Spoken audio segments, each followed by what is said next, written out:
ओम शांति। ब्राह्मण अर्थात विश्व के लिए विशेष जहान के नूर। आज बाप दादा अपने विश्व के चारों ओर के विशेष होवनहार पूज्य बच्चों को देख रहे हैं। सारे विश्व में से कितने थोड़े अमूल्य रत्न पूजनीय बने हैं। पूजनीय आत्माएं ही विश्व के लिए विशेष जहान के नूर बन जाते हैं। जैसे शरीर में नूर नहीं तो जहान नहीं, ऐसे विश्व के अंदर पूजनीय जहान के नूर आप श्रेष्ठ आत्माएं नहीं तो विश्व का भी महत्व नहीं। स्वर्ण युग व आदि युग व सतो प्रधान युग, नया संसार आप विशेष आत्माओं से आरंभ होता है। नए विश्व के आधार मूर्त पूजनीय आत्माएं आप हो, तो आप आत्माओं का कितना महत्व है। आप पूज्य आत्माएं संसार के लिए नई रोशनी हो। आपकी चढ़ती कला विश्व को श्रेष्ठ कला में लाने के निमित्त बनती है। आप गिरती कला में आते हो तो संसार की भी गिरती कला होती है।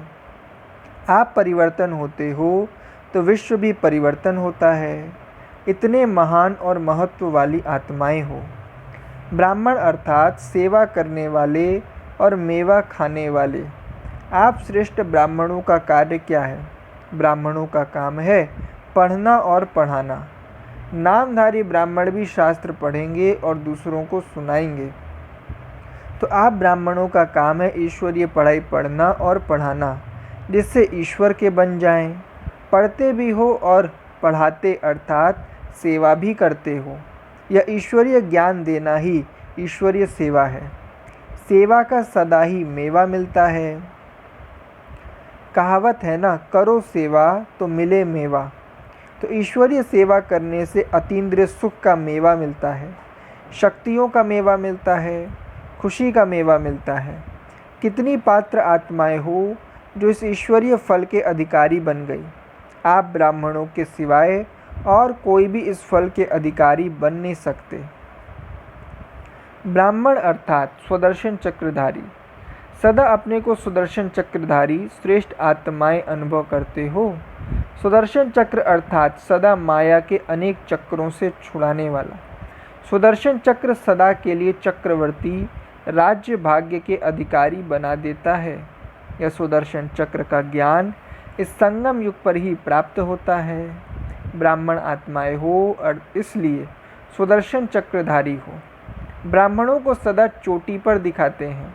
चोटी अर्थात ऊंचा। ब्राह्मण अर्थात सदा श्रेष्ठ कर्म करने वाले। ब्राह्मण अर्थात सदा श्रेष्ठ धर्म धारणाओं में रहने वाले। नामधारी ब्राह्मण नहीं, काम करने वाले ब्राह्मण, क्योंकि ब्राह्मणों का अभी अंत में भी कितना नाम है। आप सच्चे ब्राह्मणों का ही यह यादगार अब तक चल रहा है। कोई भी श्रेष्ठ काम होगा तो ब्राह्मणों को ही बुलाएंगे, क्योंकि ब्राह्मण ही इतने श्रेष्ठ हैं। तो किस समय इतने श्रेष्ठ बने हो? अभी बने हो, इसलिए अभी तक भी श्रेष्ठ कार्य का यादगार चला आ रहा है। हर संकल्प, हर बोल, हर कर्म श्रेष्ठ करने वाले ऐसे सुदर्शन चक्रधारी श्रेष्ठ ब्राह्मण हैं। सदा इसी स्मृति में रहो। दुनिया वाले कहते हैं चक्कर में आ गए, चाहते भी नहीं थे लेकिन पता नहीं कैसे चक्कर में आ गए। आप सुदर्शन चक्रधारी आत्मा किसी धोखे के चक्कर में नहीं आ सकती, क्योंकि सुदर्शन चक्र अनेक चक्कर से छुड़ाने वाला है। न सिर्फ अपने को लेकिन औरों को भी छुड़ाने के निमित्त बनते हैं। अनेक प्रकार के दुख के चक्करों से बचने के लिए सोचते हैं इस सृष्टि चक्र से निकल जाए, लेकिन सृष्टि चक्र के अंदर पार्ट बजाते हुए अनेक दुख के चक्करों से मुक्त हो जीवन मुक्त स्थिति को प्राप्त कर सकते हैं। यह कोई नहीं जानता है। आप चैलेंज करते हो कि हम आपको जीवन में मुक्ति डबल दिला सकते हैं, जीवन भी हो और मुक्ति भी हो। नशे से कहते हो कि जीवन मुक्ति आपका और हमारा जन्म सिद्ध अधिकार है। तो सुदर्शन चक्रधारी अर्थात दुख के चक्करों से मुक्त रहने वाले और मुक्त करने वाले, वशीभूत होने वाले नहीं लेकिन अधिकारी बन, मालिक बन, सर्व कर्मेंद्रियों से कर्म कराने वाले, धोखा खाने वाले नहीं, लेकिन औरों को भी धोखे से छुड़ाने वाले। ब्राह्मण अर्थात सजे सजाए होली हंस।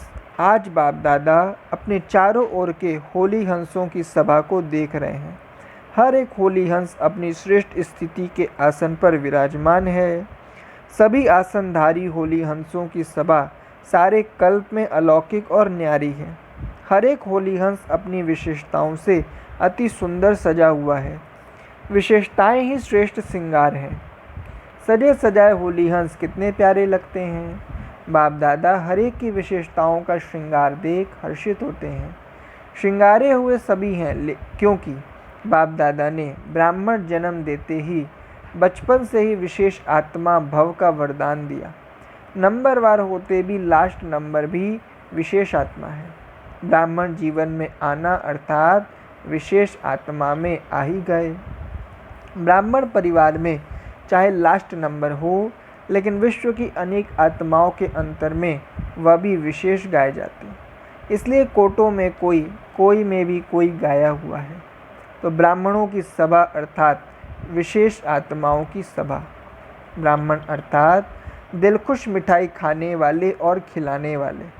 आप श्रेष्ठ आत्माओं के हर संकल्प में सर्व के कल्याण की, श्रेष्ठ परिवर्तन की, वशीभूत से स्वतंत्र बनाने की, दिल की दुआएं व खुशी की मुबारक सदा नेचुरल रूप में दिखाई दे।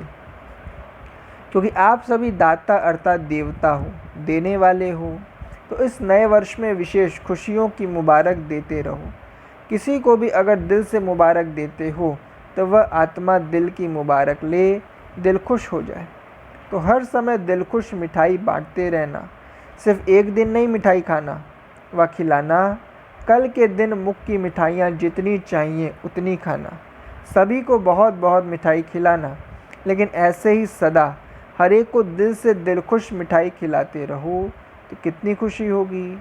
आजकल की दुनिया में तो फिर भी मुख की मिठाई खाने में डर भी है, लेकिन यह दिलखुश मिठाई जितनी चाहिए खा सकते हो, खिला सकते हो।